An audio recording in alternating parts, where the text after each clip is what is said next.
Hello बच्चों, आज हम लोग सोल्यूशन चैप्टर का लेक्चर नंबर 14 स्टार्ट कर रहे हैं। ठीक है। लास्ट क्लास में आप लोगों ने वांट ऑफ फैक्टर के बारे में डिस्कशन हमने किया था कि किसी भी सॉल्यूट को अगर हम डिसॉल्व करते हैं सोल्यूशन में तो ऐसा हो सकता है कि वो एसोसिएट हो, या ऐसा हो सकता है वो डिसोसिएट हो जाए, या ऐसा भी हो सकता है वो एसोसिएट या डिसोसिएट ना हो। तो चूंकि नंबर ऑफ पार्टिकल चेंज हो सकता है और number of particle is directly proportional to colligative property, तो नंबर ऑफ पार्टिकल के चेंज होने से कॉलिगेटिव प्रॉपर्टीज भी क्या हो जाएगी, चेंज हो जाएगी। तो इसी को हम लोग डिस्कस कर रहे थे, जिसमें हम लोग केस 1 लास्ट क्लास में डिसोसिएशन हमने डिस्कस किया था। आज हम लोग we are going to discuss case 2, that is association. ठीक है ना। मीन्स एसोसिएशन में क्या होगा बेटा कि नंबर ऑफ जो पार्टिकल हैं एसोसिएट होंगे तो फाइनली उनका नंबर क्या होगा, कम होगा। अगर ऐसा होगा तो जाहिर सी बात है वांट ऑफ फैक्टर की वैल्यू 1 से क्या होगी, कम होगी। ठीक है ना। क्यों कि वांट ऑफ फैक्टर का क्या फॉर्मूला हमने पढ़ा था कि number of particle after association upon number of particle before association. तो number of particle after association कम हो रहा है, तो यानी वांट ऑफ फैक्टर क्या होगा, 1 से कम ही होगा। इतनी बात तो समझ में आ गई। अब एसोसिएशन है तो हो सकता है कि 2 पार्टिकल मिल जाए तो उसको बोलेंगे डाइमराइजेशन, 3 अगर मिल जाए तो बोलेंगे ट्राइमराइजेशन। तो ऐसे हम लोग पहला जो देखते हैं वो केस देखते हैं डाइमराइजेशन का, जिसमें मतलब क्या है कि 2 पार्टिकल एसोसिएट होके एक पार्टिकल बन जाए। बात समझ में आ रही है। तो जैसे मान ली कि ए है, ए से बना A2, तो 2 ए मिलकर क्या बनाएंगे, एक A2 बनाएगा। तो ये क्या हो गया, डाइमराइजेशन। तो t इक्वल टू 0 पे अगर इसका इनिशियल मोल A है और बना ही नहीं है तो किसी टाइम t पर अगर degree of dissociation association alpha beta है, बीटा क्या है यहाँ पर बेटा, डिग्री ऑफ एसोसिएशन। तो क्या बनेगा, a माइनस ए बीटा, और ये बनेगा a बीटा बाई 2। क्लियर यहाँ तक।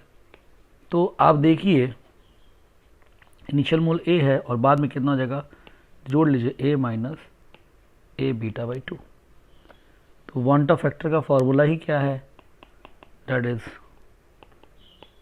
Number of particle after association and before is a, तो 1 माइनस बीटा बाई 2। तो दैट इज ऑफ इसके लिए क्या हो गया, 1 माइनस बीटा बाई 2। ये फॉर्मूला हो गया इस डाइमराइजेशन के लिए। अब जैसे मान लीजिए कि दे रखा हो कि जैसे इफ बीटा इज 1, यानी कि 100% क्या हो रहा है, डाइमराइजेशन अगर हो रहा है तो आई की वैल्यू क्या होगी बेटा, 1 माइनस 1/2, यानी कि 1/2। तो वांट ऑफ फैक्टर होगा 1/2। और इफ बीटा इज 0.5 या 1/2, इसका मतलब क्या है, 50% डाइमराइजेशन हो रहा है, यानी आधे ही मॉलिक्यूल डाइमराइज हो रहे हैं। तो इसमें आई क्या होगा बेटा, 1 माइनस बीटा कितना है, 1/2, यानी कि क्या है 1/4। आंसर क्या हो जाएगा, 3/4। यानी वांट ऑफ फैक्टर कितना होगा बेटा, 3/4 होगा। बात समझ में आ रही है। ऐसे ही बीटा कुछ भी हो सकता है। ओके। इसी तरीके से अगर एक और एग्जांपल ने ये डाइमराइजेशन का था, अब हम ले क्या केस, ट्राइमराइजेशन, जिसमें 3 पार्टिकल मिलकर एक पार्टिकल बना रहे हैं। इसी फिनोमिना को क्या बोलेंगे, ट्राइमराइजेशन। क्लियर।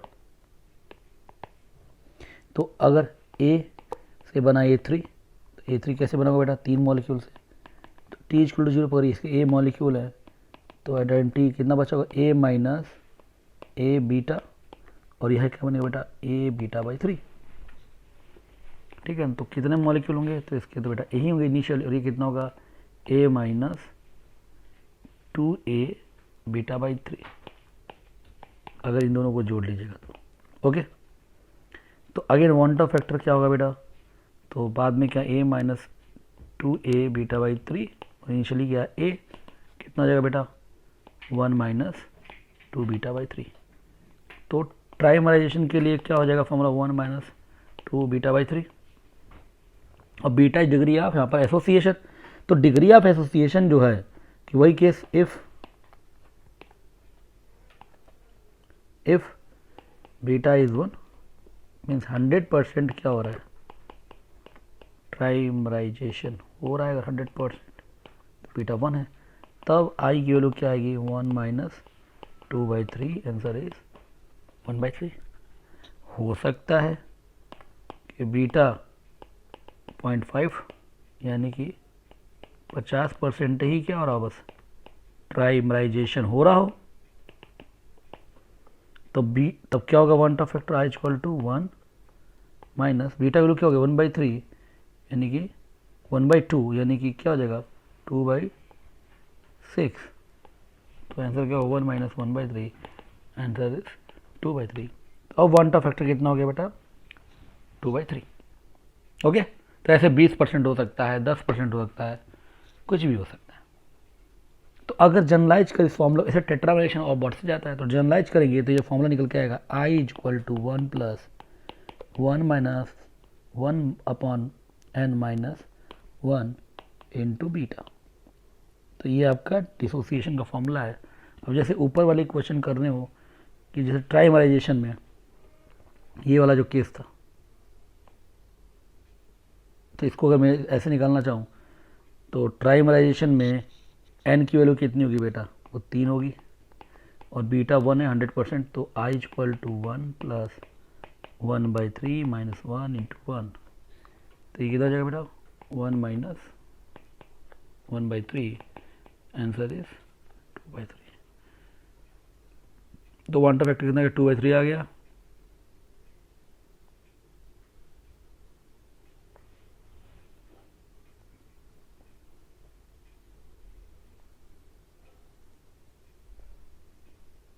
ठीक है,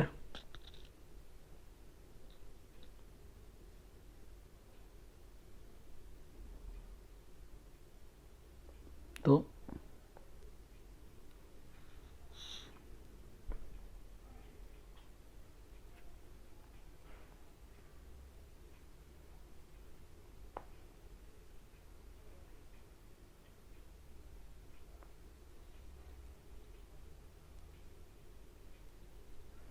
ठीक है ना, -2/3 होगा, तो ये क्या होगा, सॉरी यहाँ से क्या आ जाएगा 1/3 आ जाएगा। ठीक है ना, तो यहाँ भी देखिए 1/3 आ गया 100% टाइमराइजेशन में, और यहाँ भी देखिए बीटा 1 है 100% टाइमराइजेशन में, आई क्या आ रहा है बेटा 1/3 आ रहा है। तो सिंपल ये आपका ये जो फॉर्मूला है, this is the formula for the association. तो अब हम लोगों ने दो फॉर्मूले पढ़ लिए, तो फॉर एसोसिएशन और एक हो गया फॉर डिसोसिएशन। तो एसोसिएशन में सबसे पहली चीज़ की वांट ऑफ फैक्टर क्या होगा बेटा लेस देन 1 होगा, इसमें van't Hoff factor greater than 1 होगा। दूसरी एसोसिएशन का formula i is equal to 1 plus 1 minus 1 minus into beta, और इनका क्या होगा i is equal to 1 plus n minus 1 into alpha. तो ये फॉर्मूले हैं। यहाँ beta is degree of dissociation, alpha is degree of, beta is degree of association और alpha is degree of dissociation. ठीक है, तीसरी यहाँ तक क्लियर, तो हो गया एसोसिएशन और क्या हो गया डिसोसिएशन। क्लियर। अब वांट ऑफ जो फैक्टर है, तो एक क्या समझ में आया कि want Hoff factor greater than 1 है, तो वो क्या है डिसोसिएशन, और वांट ऑफ फैक्टर अगर लेस देन 1 है तो ये क्या है एसोसिएशन, और अगर वांट ऑफ फैक्टर इज 1 है तो ये क्या है, नाइदर डिसोसिएशन नार एसोसिएशन। तो इसमें नंबर ऑफ पार्टिकल में कोई बदलाव नहीं आ रहा है। यहां तक क्लियर। अब एक और इम्पॉर्टेंट बात कि इस एसोसिएट और डिसोसिएट होने से क्या हो रहा है, नंबर ऑफ पार्टिकल चेंज कर रहे हैं, और नंबर ऑफ पार्टिकल चेंज करेंगे तो सीपी मतलब कि कॉलिगेटिव प्रॉपर्टीज भी क्या कर जाएगी, आपकी चेंज कर जाएगी। यानी बढ़ेगा तो बढ़ेगी, घटेगा तो घटेगी। ठीक है, तो इसी केस में यानी कि जो तुम्हारे ये नॉट इक्वल टू 1 का केस में, इसमें कॉलिगेटिव प्रॉपर्टीज चेंज हो रही है, तो इसका हम बोल देते हैं क्या, एबनॉर्मल कॉलिगेटिव प्रॉपर्टीज। और आई इक्वल टू 1 में कोई बदलाव नहीं है तो यहाँ बोल देते हैं नॉर्मल कॉलिगेटिव प्रॉपर्टीज। समझ में आ रहा है, या इसको ऐसे में ऐसे लिख लें कि आई इज इक्वल टू 1 और आई नॉट इक्वल टू 1, तो यहाँ क्या होगा, that is normal colligative properties, और इसमें क्या होगा, एब नॉर्मल कॉलिगेटिव प्रॉपर्टी। यहाँ क्या होगा, नाइदर एसोसिएशन नार डिसोसिएशन, और यहाँ क्या होगा, एसोसिएशन भी हो सकता है या डिसोसिएशन भी हो सकता है। इसके एग्जांपल ऐसे सॉल्यूट जो कि एसोसिएट या डिसोसिएट नहीं होते हैं, तो लाइक ग्लूकोज, यूरिया, सुक्रोज, ठीक है ना, एक्सेट्रा, ये आपके ऐसे सॉल्यूट डालने पर सोल्यूशन क्या शो करेगा, normal colligative properties. But like electrolyte डाल दें आपको, तो कोई भी इलेक्ट्रोलाइट डिसोसिएट होता है, लाइक NaCl, लाइक ये तो सॉल्ट हो गया, एसिड डाल दीजिए, ये बेस हो गया, तो ये सारे क्या हैं, इलेक्ट्रोलाइट, और सारे ये क्या करते हैं, डिसोसिएट करते हैं। तो इसमें क्या होगा कि क्वांटा फैक्टर चेंज होगा, तो जाहिर सी बात है कॉलिगेटिव प्रॉपर्टीज भी क्या हो जाएगी, आपकी चेंज कर जाएगी। यहाँ तक समझ में आ रहा है। अब क्वांटा फैक्टर निकालने के एक जो फॉर्मूला अब है in terms of colligative properties, that is abnormal colligative properties upon normal colligative properties. एक तो ये फॉर्मूला दोनों दिया हो तो क्वांटा फैक्टर, एक फॉर्मूला जो number of particle after association और dissociation upon number of particle before association और डिसोसिएशन। तो एक तो ये फॉर्मूला जो नंबर ऑफ पार्टिकल पता हो, और एक और फॉर्मूला चूंकि कॉलिगेटिव प्रॉपर्टी और मोलर मास में इनवर्स रिलेशन होता है, ये ध्यान रखिएगा। मोलर मास बढ़ेगा, कॉलिगेटिव प्रॉपर्टी घटेगा, तो इसके हिसाब से क्वांटा फैक्टर का तीसरा जो formula in terms of molar mass वो उल्टा हो जाता है, normal molar mass upon abnormal molar mass. तो ये क्वांटा फैक्टर के ये पहला फॉर्मूला, ये दूसरा फॉर्मूला, और ये तीसरा formula in terms of colligative properties, in terms of association dissociation, in terms of molar mass. तो ये तीन आपके क्वांटा फैक्टर के फॉर्मूले हैं, तीनों देंगे तो आप इससे क्या कर सकते हैं, क्वांटा फैक्टर निकाल सकते हैं। ओके, या एक तो सीधे ये वाला फॉर्मूला है, ये दोनों फॉर्मूले डिग्री ऑफ डिसोसिएशन या डिग्री ऑफ एसोसिएशन दे देगा, तब भी आप क्या कर सकते हैं, वांटा फैक्टर आसानी से आप निकाल सकते हैं। ओके, अब हम लोग कुछ क्वेश्चंस कर लेते हैं इसके ऊपर बेस्ड। जैसे अगर कोई बोले कि calculate van't factor of NaCl in solution where degree of dissociation of NaCl is 3/4, है ना, 3/4। तो सोल्यूशन करते हैं। ओके, तो क्या है I equal to 1 plus n-1 into alpha. अब चूंकि हमको पता है कि NaCl क्या बनाता है, Na+Cl माइनस, यानी कि नंबर ऑफ पार्टिकल 2 है, तो n की वैल्यू बेटा 2 हो जाएगी। अल्फा दे रखा है कितना, 3/4। बस फॉर्मूले में पुट करिए 1 प्लस 2 माइनस 1 3/4, तो कितना हो जाएगा बेटा 1.75। क्लियर। अब इसी क्वेश्चन को हम ऐसे लिख देते हैं, calculate quanta factor of NaCl in solution, बस इतना दे दे। अब यहाँ पर देखिए अल्फा नहीं दे रखा है, तो अब देखिए जब ये स्ट्रॉन्ग इलेक्ट्रोलाइट है, अल्फा नहीं दे रखा है, तो हम अल्फा क्या एज्यूम कर लेंगे, हम इसको एज्यूम कर लेंगे कि 1, it is a strong electrolyte. Okay, तो क्या formula equal to 1 plus n-1 into alpha. तो 1 प्लस n कितना बेटा 2 माइनस 1, और अल्फा कितना होगा 1, आंसर क्या गया 2।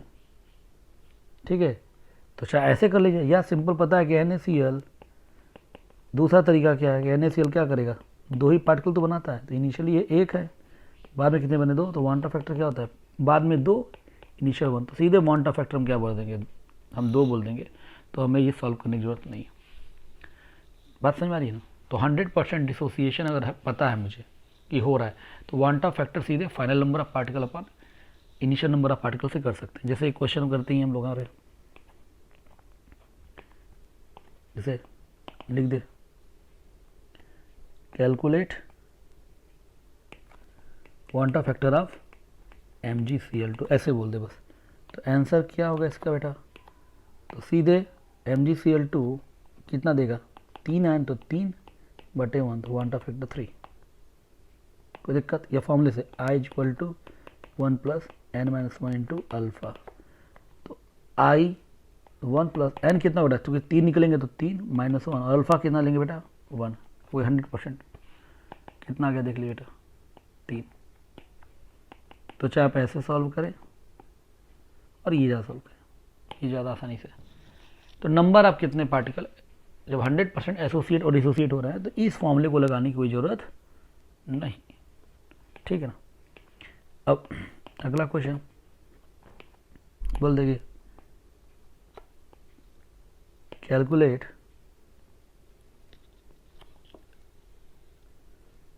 Alpha of MgCl2 if I quanta factor of MgCl2 is 2.5 है। तो अब बोला निकालिए। तो अब देखिए फॉर्मूला क्या है, इक्वल टू वही 1 प्लस n-1 इंटू अल्फा।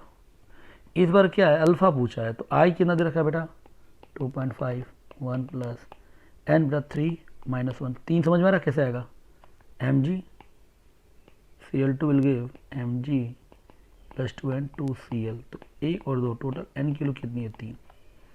अब पुट कर लीजिए 1.5 इक्वल टू 2 अल्फा, अल्फा 1.5/2 यानी कि 0.75 यानी 75%। तो डिग्री ऑफ डिसोसिएशन कितना होगा, तो 75%, क्योंकि 100% होता तब तो क्वांटा फैक्टर सीधे 3 हो जाता। ठीक है ना। तो इस तरह से आपका क्वेश्चन बन सकता है। अगला जो पार्ट है, अगला एक क्वेश्चन और कर सकते हैं कि जैसे ये दे दे कि degree of association of acetic acid या degree of dimerisation of acetic acid दे रखा है, ठीक है ना, 3/4 क्या रखा है 3/4। तो आपसे पूछा what will be the quanta factor of acetic acid, ये पूछ रखा है। तो सॉल्व करेंगे। अब ये एसोसिएशन का खेल है। क्वेश्चन का फॉर्मूला क्या है, I equal to 1 plus 1/n-1 into beta. अच्छा n कितना होगा, चूंकि ये डाइवराइजेशन है तो n की कितनी होगी 2 होगी। तो I कितना है निकालना है 1 प्लस 1 बाई कितना होगा डायमेंशन, तो एन की वैल्यू 2 -1 बीटा कितना बेटा 3/4। तो आई इक्वल टू क्या जाएगा 1 प्लस यहाँ से क्या होगा देखिए -1/2 और 3/4 तो -3/8। उत्तर क्या जाएगा बेटा 5/8। तो वांट ऑफ फैक्टर क्या आ जाएगा इस क्वेश्चन का 5/8। और जो ये दिख रहा है कि आई क्या लेस देन 1 ही है, क्योंकि इन केस ऑफ एसोसिएशन आई हमेशा क्या होगा 1 से छोटा होगा। एक और क्वेश्चन करते हैं हम लोग, ठीक है ना। अब इस बार van't Hoff factor of CH3COH दे दिया आपका 3/4 और आपसे पूछा degree of degree of dimerisation या degree of association of acetic acid वो क्या होगा। तो अब क्या करेंगे इसको, एसोसिएशन का क्वेश्चन है तो आई इक्वल टू क्या फॉर्मूला है, what is the formula, i equal 1 plus n minus 1 into 1 minus n into beta. फिर से लिख लेते हैं formula, i equal to 1 plus 1 n minus माइनस 1 इंटू बीटा। आई दे रखा है बेटा 3/4, ये 1 प्लस ये क्या जाएगा 1 बाई एन, तो डायमेंशन एन की वैल्यू 2 -1 इंटू बीटा निकालना है। सॉल्व करेंगे कितना जाएगा -1/2, ये कितना जाएगा बेटा -1/4 -1/2 बीटा, तो बीटा कितना जाएगा 1/2